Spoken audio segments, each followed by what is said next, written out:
Hello दोस्तों, welcome back to my channel. दोस्तों, आज हम एक्सप्लेन करने जा रहे हैं 2009 में आई एक हॉरर थ्रिलर मूवी को जिसका नाम है जेनिफर बॉडी। तो चलिए वीडियो शुरू करते हैं। मूवी की शुरुआत होती है और हम नीडी नाम की एक लड़की को देखते हैं जो कि एक मेंटल एजाइलम में होती है। तभी एजाइलम की एक डॉक्टर नीडी के पास आती है जो नीडी से खाने के लिए पूछती है, लेकिन नीडी गुस्से में थी और ये उस डॉक्टर को मारती है। तभी यहाँ पर एजाइलम के 2 गार्ड आते हैं और वो नीडी को पकड़कर एक कमरे में बंद कर देते हैं। नीडी कमरे में बैठकर हमें अपने बारे में बताती है। नीडी कहती है कि ये भी पहले एक नॉर्मल लड़की की तरह हुआ करती थी, लेकिन एक दिन इसके साथ कुछ ऐसा हुआ कि इसकी पूरी जिंदगी ही बदल गई। इसके बाद हमें मूवी में 2 महीने पहले का सीन दिखाया जाता है। यहाँ हम एक टाउन को देखते हैं जिसका नाम डेविल्स कैटल था। इस टाउन का ऐसा नाम यहाँ मौजूद एक झरने की वजह से पड़ा था, क्योंकि इस झरने का पानी एक गड्ढे में जाता था और गड्ढे में जाने वाला पानी कहाँ जाता है ये किसी को भी नहीं पता। इस रहस्य को सॉल्व करने के लिए कई सारे साइंटिस्ट यहाँ आकर अपना अपना एक्सपेरिमेंट करते हैं। उसके बाद भी ये लोग इस रहस्य को सॉल्व नहीं कर पाते। इसके बाद हमें एक कॉलेज का सीन दिखाया जाता है जहाँ हम जेनिफर नाम की एक ब्यूटीफुल लड़की को देखते हैं। जेनिफर अपने कॉलेज की सबसे सुंदर और समझदार लड़की है, लेकिन नीडी जेनिफर से बिल्कुल अलग है। जेनिफर और नीडी एक दूसरे के बेस्ट फ्रेंड होते हैं। नीडी का यहाँ पर एक बॉयफ्रेंड था जिसका नाम चिप होता है और नीडी अपने बॉयफ्रेंड से ज्यादा जेनिफर के साथ अपना टाइम स्पेंड करती थी। एक दिन जेनिफर नीडी को एक पार्टी में चलने के लिए कहती है, लेकिन नीडी मना करती है क्योंकि आज ये रात चिप के यहाँ जाने वाली थी। लेकिन जेनिफर नीडी को पार्टी में जाने के लिए कई बार रिक्वेस्ट करती है, जिसकी वजह से नीडी पार्टी में जाने के लिए मान जाती है। लेकिन ये बात चिप को जरा भी अच्छी नहीं लगती। जेनिफर और नीडी पार्टी के लिए एक क्लब में आ जाते हैं और ये यहाँ पर कुछ लोगों से मिलते हैं। जेनिफर यहाँ पर एक ऐसे लड़के से मिलती है जो कि एक बैंड का सिंगर था। इस लड़के का नाम निकोलाई था। जेनिफर निकोलाई से बात करती है और उससे ड्रिंक के लिए पूछती है, जिस पर निकोलाई हाँ कहता है। जेनिफर ड्रिंक लाने जाती है। इधर निकोलाई जेनिफर के बारे में कुछ गलत बात बोलने लगता है जो नीडी सुन लेती है और ये बात उसे जरा भी अच्छी नहीं लगती। इसलिए नीडी वो सब बात जेनिफर को बताती है, लेकिन जेनिफर नीडी की बातों पर जरा भी यकीन नहीं करती और ये निकोलाई का शो देखने लगती है। शो चल ही रहा था कि तभी इस क्लब में आग लग जाती है और यहाँ मौजूद सभी लोग अपनी अपनी जान बचाने के लिए इधर से उधर भागते हैं। जेनिफर और नीडी भी खुद को बचाने के लिए किसी तरह से इस क्लब से बाहर आ जाते हैं। ये देखते हैं कि क्लब बुरी तरह से चल रहा था और इसमें कई सारे लोग मारे जाते हैं। ये दोनों यहाँ पर बात कर ही रहे थे कि तभी यहाँ पर निकोलाई आता है जो कि जेनिफर को अपने साथ में चलने के लिए कहता है, लेकिन नीडी जेनिफर को निकोलाई के साथ जाने के लिए मना करती है। लेकिन जेनिफर नीडी की बात नहीं मानती और ये निकोलाई के साथ जाने लगती है। नीडी को ये सब जरा भी पसंद नहीं आता कि जेनिफर किसी अनजान लोगों के साथ में जा रही है। नीडी को निकोलाई के ऊपर जरा भी भरोसा नहीं था। नीडी घर पर आती है और ये जल्दी से कॉल करके चिप को सारी चीजें बताती है।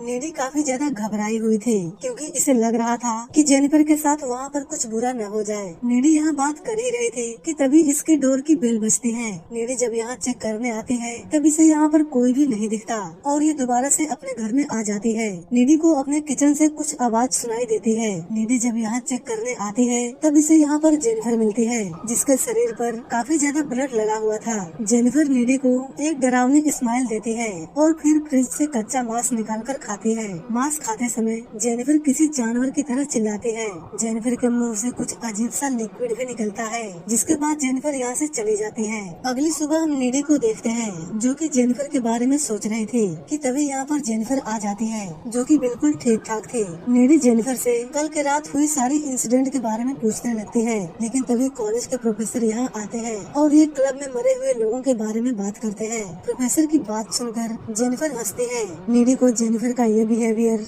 काफी ज्यादा अजीब लगता है। नीडी जेनिफर के साथ हो रहे सारी चीजों को चिप को बताती है। उधर हम स्कूल के फुटबॉल टीम के कैप्टन जोनस को देखते हैं जो कि फुटबॉल ग्राउंड में खड़ा होकर अपने मरे हुए दोस्तों को याद कर रहा था और ये अपने दोस्तों की मौत से काफी ज्यादा सैड भी था कि तभी यहाँ पर जेनिफर आती है और ये जोनस को अपने साथ जंगल में लेकर आती है और जंगल में आकर जेनिफर इसके साथ इंटीमेट होने की तैयारी करने लगती है। ये दोनों यहाँ पर किस कर रहे थे कि तभी यहाँ पर जंगल के सारे जानवर आ जाते हैं और ये जेनिफर और जोनस को देखते हैं। जोनस को ये बात काफी ज्यादा अजीब लगती है। तभी जेनिफर जोनस को धक्का दे देती है और अपना डरावना मुंह खोलकर जोनस पर अटैक करके उसे मार देती है। जोनस की चीख वहाँ मौजूद प्रोफेसर भी सुन लेते हैं और जब ये यहाँ पर आते हैं तब ये जोनस को यहाँ बुरी बुरी तरह से मरा हुआ पाते हैं। प्रोफेसर पुलिस को कॉल करके यहाँ पर बुलाते हैं। पुलिस यहाँ आकर जोनस की बॉडी की इन्वेस्टिगेशन करती है। अगली सीन में हम नीडी को जेनिफर के साथ में फोन पर बात करते हुए देखते हैं। नीडी यहाँ जेनिफर से कहती है कि इनके टाउन में हो रही अजीब चीजों से इसे काफी ज्यादा डर लग रहा है, लेकिन जेनिफर उससे कहती है कि इसे इस टाउन में तो कुछ भी अजीब नहीं लग रहा। हम देखते हैं कि जेनिफर एक लाइटर से अपने जीप को जलाती है, लेकिन इससे इसे कुछ भी फर्क नहीं पड़ता, जिससे हम समझ जाते हैं कि जेनिफर के साथ उस दिन कुछ तो अजीब हुआ था। अगले दिन स्कूल के सभी स्टूडेंट जोनस की श्रद्धांजलि मनाते हैं। क्लास के बाद कोलिन नाम का एक स्टूडेंट जेनिफर से मिलता है और ये जेनिफर को अपने साथ डेट पर चलने के लिए कहता है, जिस पर जेनिफर तुरंत ही मान जाती है और ये कोलिन को रात में उससे मिलने के लिए कहती है। रात में जब कोलिन जेनिफर के बताए हुए एड्रेस पर आता है तब इसे ये जगह काफी ज्यादा अजीब लगती है। इस जगह पर चारों तरफ अंधेरा था। कोलिन को यहाँ पर काफी ज्यादा डर लग रहा था, लेकिन फिर भी ये आगे बढ़ता है। जेनिफर कोलिन को पीछे से बुलाती है और ये उसके पास आती है। जेनिफर कोलिन से बात करने लगती है कि तभी जेनिफर की आंखों का कलर अजीब तरह से बदलने लगता है, जिसे देखकर कोलिन की फटने लगती है। कोलिन यहाँ से भागने की सोचता है, लेकिन जेनिफर इस पर अटैक करके इसे मार देती है और इसका मांस खाने लगती है। अगली सीन में हम नीडी को उसके घर में देखते हैं, जो कि चिप के साथ इंटीमेट हो रही थी, लेकिन इसे यहाँ पर जेनिफर के विजन्स आते हैं, जिससे नीडी घबरा जाती है और ये यहाँ से अपने घर के लिए निकल जाती है। नीडी कार ड्राइव कर रही थी कि तभी अचानक से इसके सामने जेनिफर आ जाती है और नीडी अपने कार से जेनिफर को हिट कर देती है और ये यहाँ से डरकर घर पर आती है। घर आकर नीडी रोने लगती है। नीडी अपने कमरे में जेनिफर को देखती है। जेनिफर यहाँ पर बिल्कुल नॉर्मल थी और ये नीडी से बातें करती है। नीडी को जेनिफर का ये बिहेवियर बहुत ही अजीब लगता है और ये जेनिफर से डर भी रही थी, लेकिन जेनिफर नीडी को यहाँ उससे ना डरने के लिए कहती है और ये नीडी को उस रात हुई सारी इंसिडेंट के बारे में बताती है जिस दिन क्लब में आग लगी थी। जेनिफर कहती है कि जब ये निकोलाई के साथ उस रात में जा रही थी तब निकोलाई और उसके फ्रेंड इसे डेविल्स किटल झरने के पास लेकर आते हैं। निकोलाई यहाँ अपने बैंड और अपने बिजनेस को सक्सेसफुल करने के लिए ये जेनिफर को यहाँ मारने वाला था, यानी कि निकोलाई यहाँ जेनिफर की बलि किसी शैतान को चढ़ाने वाला था। निकोलाई यहाँ जेनिफर से कहता है कि क्या तुम वर्जिन हो? तब जेनिफर हाँ कह देती है, लेकिन जेनिफर ने डरकर हाँ कहा था और ये वर्जिन नहीं थी। निकोलाई यहाँ जेनिफर के शरीर पर चाकू से कई बार स्टेप करके उसे मार देता है और ये यहाँ पर अपना रिचुअल पूरा करता है, लेकिन जेनिफर वर्जिन नहीं थी, जिसकी वजह से जेनिफर यहाँ पर फिर से जिंदा हो जाती है। जेनिफर को देखकर हम समझ पाते हैं कि जेनिफर के शरीर पर किसी शैतानी ताकत ने अपना कब्जा कर लिया है और इसके अंदर कई सारे सुपर नेचुरल पावर्स आ गई है। उधर हम जान पाते हैं कि निकोलाई का ये रिचुअल तो पूरा हो चुका था, जिसकी वजह से इनका बैंड और बिजनेस सक्सेस होने वाला था, लेकिन इनके रिचुअल में सिर्फ एक ही गलती हुई थी और वो गलती ये थी कि जेनिफर वर्जिन नहीं थी, इसलिए जेनिफर को मारने के बाद भी वो फिर से जिंदा हो गई और इसके अंदर शैतानी ताकत आ गई। जेनिफर बताती है कि जब ये पहले दिन नीडी के घर पर आई थी तो ये इसे मारने ही आई थी, लेकिन नीडी इसकी बेस्ट फ्रेंड थी, जिसकी वजह से ये उसे नहीं मारती और फ्रिज से कच्चा मांस खाकर यहाँ से चली जाती है। ये सब बात बताकर जेनिफर अपने हाथों पर एक कट मारती है और देखते ही देखते उसका घाव ठीक हो जाता है। ये सब देखकर नीडी डर जाती है, इसलिए ये जेनिफर को अपने घर से जाने के लिए कहती है। इसके बाद जेनिफर घर के विंडो से जंप करके यहाँ से चली जाती है। अगले दिन हम सभी स्टूडेंट को कोलिन के फ्यूनरल पर देखते हैं। इसके बाद नीडी जेनिफर के साथ जो भी चीजें हो रही थी उसकी सच्चाई जानने के लिए एक लाइब्रेरी आती है और यहाँ से ये कुछ बुक लेकर पढ़ती है। उन बुक्स को पढ़ने के बाद नीडी को पता चलता है कि जब उन बैंड वालों ने जेनिफर को वर्जिन समझकर उसकी बलि चढ़ा दी थी तो उनका बैंड तो मशहूर हो गया, लेकिन जेनिफर के शरीर पर शैतान ने अपना कब्जा कर लिया और इसी वजह से उसके अंदर सुपर नेचुरल पावर्स भी आ गए और अब वो पहले वाले जेनिफर नहीं रहे। इन बुक्स को पढ़कर नीडी को पता चलता है कि अगर जेनिफर को सुंदर रहना है तो उसे लोगों को मारकर उन्हें खाते रहना होगा।